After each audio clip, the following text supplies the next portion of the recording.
300, we have more time for adjustments. And so in the morning, we have the opportunity to lead a Mysore class. So to open with the opening mantra, so to sing, and then to lead that Mysore. So everyone is practicing and we adjust. Because we do that in a very safe space and with a lot of feedback, we can really learn to find the proper boundaries and to be respectful for the students. So that is a very unique opportunity to lead a Mysore class. And then also we have a lot of time to dig deeper in our yoga teaching with Vinyasa. We explore more tools to have more ideas, to have a nice transition. And also in the Ashtanga part, then we learn to lead a full Ashtanga series. And because we have more time, that is possible. Like in the 200 hours, it's so short that you cannot be able to lead a full Ashtanga class at the end. So usually you go home with the ability to really lead Ashtanga for beginners or Vinyasa, but with the 500, I felt that I was really able to lead a full Ashtanga-led class for Ashtangis. And for me, it was one of the stuff I wanted to acquire during my training. So yeah, it was only possible with the 500 hours. Another lesson that was there in the 300 is always the philosophy, in which we have more time to talk about the sutra, the history of yoga, but also in my 300 hours, we took a lot of time to talk about the chakras and to go deeper in each chakra and how we can lead a class with the focus on only one chakra, what posture is associated with each chakra. And it was really interesting because philosophy in yoga is like, there is so much that in the 300 you have really that time to ask a lot of questions. Be here for the 500, then you're here for a long time. It's a 6 weeks and a half, almost 7 weeks. And then you have a long time to be here and to put all your mind and your body in the place. And that comes with a stronger relation with the teachers, but also with the people you share the training. Like the 2 girls with who I shared my 500, it was very special because we were so different at the base, and then at the end we had shared so much and we supported each other so much. So I think that for me, the fact that it was long, almost 7 weeks, it was really another experience, and I was looking for that, and yeah, I really loved it.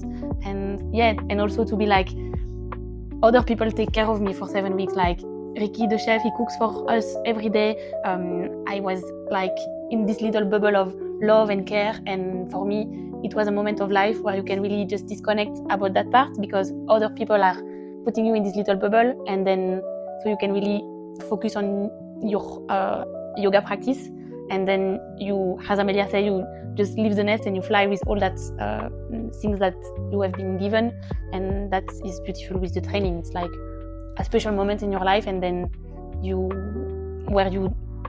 grow, and then you continue your life with what you have get here.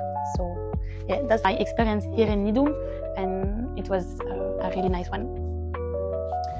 So I'm a physiotherapist.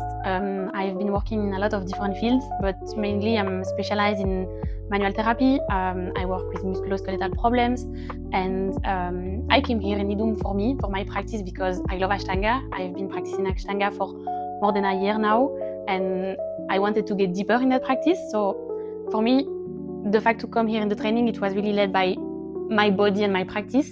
But I knew that because I work also with the movement and the body, I would learn a lot also. And so I was curious about how it would go. And then, yeah, I was very surprised that you can always learn a lot about the body. And that for me, in my physiotherapy training, it was a lot of theory and a lot of, we learned the anatomy on books, and we don't put it a lot in our bodies, like we don't experience it.